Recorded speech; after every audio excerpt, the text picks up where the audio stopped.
کیا ضرورت ہے بھائی؟ جب پہلے دن انسان ہاتھ، میں نہیں بول رہا کہ پتا چلا شوہر کو چڑھانا چڑھا کے چلے گئے واشنگ مشین، اگر چل سکتا ہے تو ہاتھ سے دھو لو کپڑا بھائی، کیا ضرورت ہے واشنگ مشین خریدنے کی؟ ہاں اگر آپ کے مٹکے میں پانی ٹھنڈا ہو سکتا ہے تو فریج خریدنے کی ضرورت کیا ہے؟ فریج کوئی بہت اچھی چیز تھوڑی ہے. میں نے بریٹانیہ کی ایک رپورٹ پڑھی کہ ٹوائلٹ سے زیادہ جراثیم گھروں میں فریج کے اندر پائے گئے.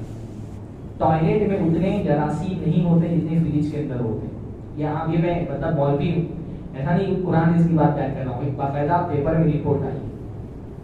تو کم سے کم میں زندگی گزارنا سیکھو. عورتوں کا یہ بہت بڑا مسئلہ ہے، چیزوں کی چاہت. بعض مرتبہ عورتوں کو سامان سے زیادہ اتنا اٹیچمنٹ ہوتا اتنا شوہر سے نہیں ہوتا. ہاں تھوڑا کبھی آپ گھر میں کوئی کانچ کا ایک پیالہ توڑ کر کے دیکھیں، عورت کی آنکھوں سے آنکھ نکلتا ہے بالکل. ہاں شوہر زیادہ اس کو کانچ کا پیالہ عزیز ہو جاتا ہے. تو شاپنگ ضرورت کے رہے کرنی. اچھا پچھلے میں دیکھتا ہوں نا، بعض لوگ بازار میں بیوی کا ہاتھ پکڑ کے چلتے ہیں، لوگوں کو لگتا ہے بہت محبت ہے بیوی سے، حالانکہ ہاتھ اس لیے پکڑا اس کو پتا ہے ادھر چھوڑا تو ادھر دکان میں گھس جائے گی کسی نے. ہاں وہ میں دیکھ گھوڑے لوگوں کا وہ آتا ہے نا ایسے سائڈ میں لگا رہتے ہیں، سائڈ میں کوئی دکھانے کوئی انوینشن ایسا ہونا چاہیے عورتوں کے سائڈ میں لگا دو، دکان دکھے نہیں اس کو. ہاں دکان دکھے گی تو پھر بہت خطرہ ہے. یعنی عورت کا ہاتھ پکڑ کر کے بازار پار کر لینا جنگ کا میدان پار کرنے جیسا ہو گیا. آپ بازار پار کر لیں اور آپ کی جیب سلامت رہے. اچھا اب تو وہ صورت حال ہے نہیں نا، پہلے فضول خرچی کرنے کے لیے بازار جانا پڑتا تھا، اب تو سارا بازار موبائل پہ آ گیا. سب خریداری کر کے اور اس کے بعد آپ کو بھیج دیں گی بار کوڈ، پیمنٹ کرو آپ. یہ سارا ٹریپ ہوتا ہے. یہ جتنے بھی ڈسکاؤنٹس کے آفرز آتے ہیں نا یہ سب ٹریپ ہیں، یہ آپ کو بہکاتے ہیں. ایپ سے کبھی بھی خریداری نہیں، ایپس نہیں رکھنا چاہیے موبائل میں. جتنے بھی سب ڈیلیٹ کرو، انسٹال کرو. Amazon، فلپکارٹ، اجیو، نائکا، ہاں سب انسٹال کرو. خریدنا بھی ہے تو کیا کرنا ہے، آپ ڈائریکٹ کروم پہ جائیے، وہاں سے لاگ ان کر کے خریدیے. سستا بھی پڑتا ہے بعض مرتبہ. ہاں کیونکہ وہ آپ جتنا سامان خریدتے ہیں نا، آپ کی وہ اس کا الگورتھم ہے وہ آپ کا ذہن پڑھ لیتا ہے، پھر ویسے ہی آپ کو آفرز دیتا ہے. یہ آفرز نہیں ہوتے، اصل میں ٹریپ شکار کرتے ہیں آپ کا. کم سے کم نوٹیفیکیشن آف کر کے رکھنا چاہیے. ہاں اگر ایپ آپ انسٹال بھی نہیں کرتے ہیں تو نوٹیفیکیشن آف کر کے رکھیے. یہ تو ٹریپ ہے. نائکا والے 20% ڈسکاؤنٹ لگا دیتے ہیں، شوہر کی جیب فری ہو جاتی ہے، 35,000 روپیہ چلا گیا. وہ نائکا سے جو خریدتی ہے اس کا فائدہ شوہر کو ہوتا بھی نہیں ہے. وہ تو میک اپ کرتی ہے جب وہ جا رہی ہے شادی میں یا بازار میں یا پکنک پہ، شوہر کے لیے کرتی بھی نہیں ہے وہ. تو یہ سب ان چیزوں سے بچیے، فضول خرچی مت کریے. ہاں یہ جو مناسبتیں ہوتی ہیں سب، میں دیکھ رہا ہوں مسلم علاقوں میں خاص طور پہ ایک چیز پہلے یہ نہیں تھا، یہ پچھلے 2-5 سالوں کے اندر آیا. اتنی کیک شاپس کھل رہی ہیں اور یہ دکھائی دے رہا ہے غریب سے غریب آدمی کے گھر میں برتھ ڈے منانا ضروری ہو گیا. عقیقہ نہیں کریں گے، برتھ ڈے ضرور منائیں گے. کہا ہے بھائی حرام کھائے اور مانی کافروں سے مشابہت ہے، ہمارے دین کا حصہ نہیں برتھ ڈے. تو مال کو جب آپ سوچیں گے اللہ کا مال ہے، اور عورتوں کو ڈبل سوچ رہے ہیں اللہ کا مال ہے اور شوہر کا مال ہے، تو آپ فضول خرچی نہیں کریں گے. بہرحال عورتیں کیونکہ آئی بھی تو کچھ باتیں ان کے حوالے سے بھی ہونی چاہیے تھی.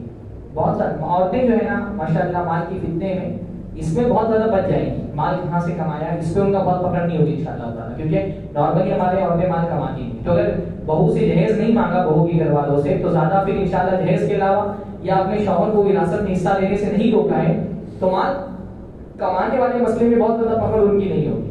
لیکن مال خرچ کرنے والے میں تو پھر عورتوں کا ڈبل حساب ہوگا. اس لیے عورتوں کو بھی سوچنا چاہیے. سلف کی جو عورتیں ہوتی تھی نا وہ اپنے شوہر کو جب کاروبار کے لیے بھیجتی تھی باہر تو دروازے پہ جا کے بولتی تھی حلال لے کر کے آنا.